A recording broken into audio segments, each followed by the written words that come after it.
Hi ಸ್ನೇಹಿತರೆ, 11 ಗಂಟೆ 12 ನಿಮಿಷ ಆಗಿದೆ. ಇಷ್ಟೊತ್ತು ಫುಲ್ ಮೋಡ ಇತ್ತು. ಈಗ ಸಂಪೂರ್ಣ ಆಗಿದೆ ಅಂತ ಅಂತಾರೆ. ಹೊರಗಡೆ ಬಂದಿದ್ದೀನಿ ನೋಡಿ. ಇಷ್ಟೊತ್ತು ಕಾಣಿಸ್ತಾ ಇತ್ತು, ಇವಾಗ ಕಾಣಿಸ್ತಾನೆ ಇಲ್ಲ ಸ್ನೇಹಿತರೆ.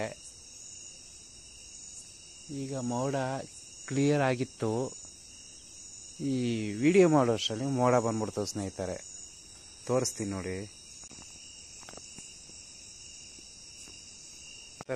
ತುಂಬ ಚಳಿ, ತುಂಬ ತಂಪಾಗ್ಬಿಟ್ಟಿದೆ. ಈಗ ಕಾಣಿಸ್ತಿದೆ, ತೋರಿಸ್ತೀನಿ ನೋಡಿ. ಕೆಂಪು ಕೆಂಪು ಕಾಣಿಸ್ತಿದೆ.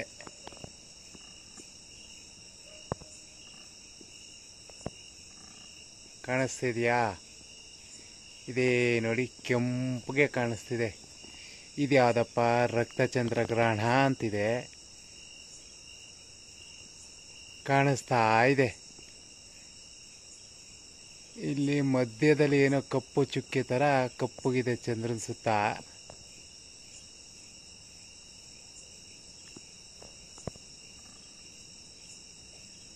ಈಗ ನೋಡಿ, ಕಾಣಿಸ್ತಿದ್ಯಾ?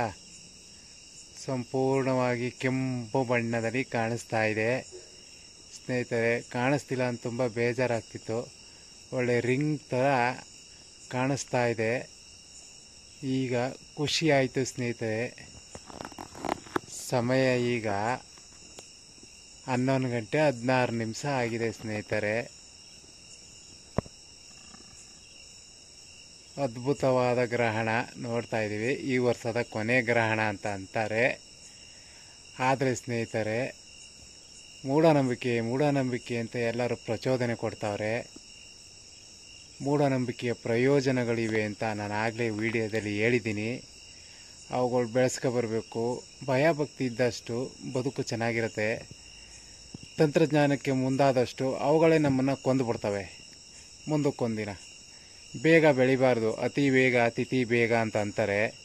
ಹಾಗೆ ಸ್ನೇಹಿತರೆ, ಕೆಲವನ್ನ ಉಳಿಸ್ಕೊಂಡು ಹೋದರೆ ಚಂದ. ಮೂಢನಂಬಿಕೆ ಆಚರಣೆ ಅವೆಲ್ಲ ಒಳ್ಳೆಯದು. ಮೂಢನಂಬಿಕೆಯಿಂದ ಕೆಲವು ಪಾಯಿಂಟ್ಗಳು ಹೇಳ್ತೀನಿ, ಕೇಳಿಸ್ಕೊಳ್ಳಿ. ಮೂಢನಂಬಿಕೆಯಿಂದ ಮಕ್ಕಳಿಗೆ ಆಚೆ ಹೋಗ್ಬೇಡ ಅಂತೀವಿ, ಅವು ಭಯ ಪಡ್ಕೊಂಡು ಒಳಗಿರ್ತವೆ. ದೇವಪತ್ತು ಅಂತೀವಿ, ಎದುರ್ಕೊಂಡು ಒಳಗಿರ್ತಾರೆ. ಹೇಳಿದ್ದು ಕೇಳ್ತಾರೆ ಸ್ನೇಹಿತರೆ. ದೃಷ್ಟಿಯಾಗಿ ಹೊಟ್ಟೆ ನೋವು ಬಂದಾಗ ಕೆಲವು ಸಾರಿ ಹಂಚುಕಡ್ಡಿ ಇಳಿ ತೆಗೆದ್ರೆ ಕಮ್ಮಿ ಆಗುತ್ತೆ ಸ್ನೇಹಿತರೆ. ಇಂಥದ್ದು ಹಳೆಯ ಕಾಲದವರು ಎಲ್ಲ ನಂಬ್ತಾರೆ ಸ್ನೇಹಿತರೆ. ಅವ್ರ ಅನುಭವ ಸುಳ್ಳಾಗಿರೋದಿಲ್ಲ ಸ್ನೇಹಿತರೆ. ದಯವಿಟ್ಟು ಅದನ್ನೆಲ್ಲ ಅರ್ಥ ಮಾಡ್ಕೋಬೇಕು. ಯೂಟ್ಯೂಬಲ್ಲಿ ಇದರಲ್ಲಿ ಫೇಮಸ್ ಆಗೋದಕ್ಕೆ ಏನೇನೋ ವಿಡಿಯೋಗಳು ಮಾಡ್ತಾರೆ, ಅದನ್ನೇ ಕಲ್ತ್ಕೋತಾರೆ. ಹೀಗೆ ಸ್ನೇಹಿತರೆ, ಕೆಲವು ಒಳ್ಳೇದಿರುತ್ತೆ. ದೇವರು ಮೂಢನಂಬಿಕೆ ಅಂತಾರೆ. ದೇವಸ್ಥಾನಕ್ಕೆ ಯಾಕೆ ಹೋಗ್ತೀವಿ ಹೇಳು? ಅಲ್ಲಿ ಶಾಂತಿ ವಾತಾವರಣ ಕಾಪಾಡ್ಕೊಳ್ಳೋಕ್ಕೆ. ಅಲ್ಲಿಗೋದ ಶಾಂತಿ ತಾನಾಗೇ ಬರುತ್ತೆ. ಅಲ್ಲಿ ಕಾಸ್ಮಿಕ್ ಎನರ್ಜಿ ಇರುತ್ತೆ, ಪ್ರಶಾಂತತೆ ಇರುತ್ತೆ, ಪಾಸಿಟಿವ್ ಎನರ್ಜಿ ಇರುತ್ತೆ, ನೆಗೆಟಿವ್ ಹತ್ರ ಇರಲ್ಲ. ಸೊ ಇಷ್ಟೆಲ್ಲ ಅಡ್ವಾಂಟೇಜಸ್ ಇದೆ ಅಂದಮೇಲೆ ಯಾಕೆ ಹೋಗ್ಬಾರ್ದು ದೇವಸ್ಥಾನಕ್ಕೆ? ಅಷ್ಟೇ ಸ್ನೇಹಿತರೆ, ಅದನ್ನು ಅರ್ಥ ಮಾಡ್ಕೋಬೇಕು. ಸ್ನೇಹಿತರೆ, ವಿಡಿಯೋ ನೋಡಿ ಬೆಂಬಲಿಸಿ ಸ್ನೇಹಿತರೆ. ಮೇಲೆ ನೀವು ಅಂದ್ಕೊಂಡು ವಿಡಿಯೋ ಮಾಡ್ತಾಯಿದ್ದೀನಿ, ಕತ್ತೆಲ್ಲ ನೋವು ಬಂದ್ಬಿಟ್ಟಿದೆ ನನಗಂತೂ. ಆದರೂ ವಿಡಿಯೋ ಮಾಡಿ ನಿಮಗೆ ತೋರಿಸ್ತಾ ಇದ್ದೀನಿ. ಈಗ ಸಮಯ 11 ಗಂಟೆ 18 ನಿಮಿಷ.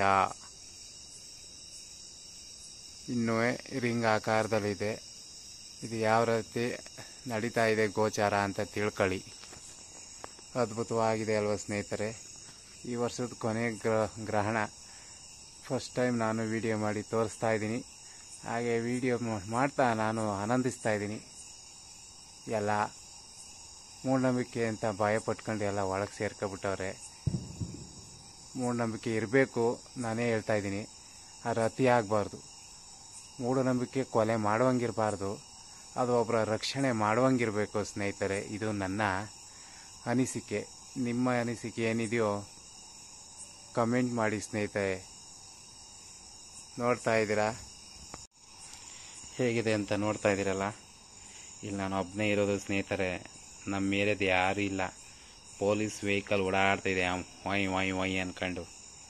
ನಾನು ಒಬ್ಬನೇ ಇದ್ದೀನಿ. ವಾತಾವರಣ ಫುಲ್ಲು ಕೋಲ್ಡ್ ಇದೆ ಸ್ನೇಹಿತರೆ. ಚಳಿ ಆಗ್ತಿದೆ ನನಗಂತೂ. ಗ್ರಹಣ ಶುರು ಮಾಡೋದು ಆದಮೇಲೆ ಒಂಥರ ಅನುಭವ, ಚಳಿ ಅನುಭವ. ಫುಲ್ಲು ಮಂಜು ಗೆಡ್ಡೆ ಬಿದ್ದಾಗ ಚಳಿ ಆಗುತ್ತಲ್ಲ ಹಂಗಾಗ್ತಿದೆ. ಆದ್ರೂ ತೋರಿಸೋ ಪ್ರಯತ್ನ ಮಾಡ್ತಾಯಿದ್ದೀನಿ, ನೋಡಿ ಆನಂದಿಸಿ. ಅಥವಾ ಹೊರಗಡೆ ಬಂದು ನೀವೇ ನೋಡಿ, ಏನೂ ಆಗಲ್ಲ ಸ್ನೇಹಿತರೆ. ಸೂರ್ಯಗ್ರಹಣ ಆದರೆ ವಿಕಿರಣ ಸೂಸುತ್ತೆ, ಅದು ಸ್ಕಿನ್ನಿಗೋ ಗಾಳಿಲೋ ಏನೋ ಸ್ಪ್ರೆಡ್ ಆಗಿ ಪ್ರಾಬ್ಲಮ್ ಆಗ್ಬೋದು. ಇದು ಚಂದ್ರಗ್ರಹಣ ಸ್ನೇಹಿತರೆ, ಅದೇನು ಬಾಡಿ ಮೇಲೆ ಸ್ಕಿನ್ ಮೇಲೆ ಟಚ್ ಆಗಲ್ಲ, ಏನೂ ಪ್ರಾಬ್ಲಮ್ ಆಗಲ್ಲ. ವಾಯು ಗಾಳಿ ಮೇಲೆ ಪ್ರಾಬ್ಲಮ್ ಆಗ್ಬೋದು, ಅದು ಅಷ್ಟೇನು ಆಗಲ್ಲ ಅನ್ಕೋತೀನಿ. ಭೂಮಿಯೇ ಕಾಪಾಡ್ತಿದೆ ನಮ್ಮನ್ನು, ಭಯ ಯಾಕೆ ಪಡಬೇಕು. ಇರಲಿ ಮೂಢನಂಬಿಕೆ, ಅತಿ ಆಗಬಾರ್ದು. ಸೈಂಟಿಫಿಕ್ಕು ಅತಿ ಅದೇನೋ ತಂತ್ರಜ್ಞಾನ ಅದು ಅತಿ ಆಗಬಾರ್ದು, ಮೂಢನಂಬಿಕೆಯೂ ಅತಿ ಆಗಬಾರ್ದು. ಮಿತಿಯನ್ನು ಕಾಪಾಡ್ಕೋಬೇಕು, ಅದನ್ನು ಅರ್ಥ ಮಾಡ್ಕೊಳ್ಳಿ. ಏನೂ ಕಾಣಿಸ್ತಿಲ್ಲ ಸ್ನೇಹಿತರೆ, ಸ್ವಲ್ಪ ಕಾಣಿಸ್ತಿದೆ. ನೋಡಿ ಸ್ನೇಹಿತರೆ, ಮೋಡದ ಮಧ್ಯದಲ್ಲಿ ಇವತ್ತು ಸ್ವಲ್ಪ ಕಾಣಿಸ್ತಿದೆ ಇಂದಿನ ಗ್ರಹಣ. ನೀವು ಆಕಾಶದಲ್ಲಿ ನೋಡಿ ಕಣ್ಣು ತುಂಬ್ಕೋತಾ ಇದ್ದೀರಾ ಅಂದ್ಕೊಂಡಿದ್ದೀನಿ. ದಯವಿಟ್ಟು ಸಹಕರಿಸಿ. ಇದೇ ರೀತಿ ವಿಡಿಯೋಗಳಿಗಾಗಿ ನಾನು ಹೊರಟೆ ಮಲ್ಕೋತಾ ಇದ್ದೀನಿ. ಆವಾಗಲೇ ಮಲಗಿದ್ದೆ, ಇನ್ನೊಂದು ಸರಿ ಹೇಗಾದ್ರೂ ಕಾಣಿಸುತ್ತಾ ಅಂತ ಟ್ರೈ ಮಾಡೋಕ್ಕೆ ಬಂದೆ.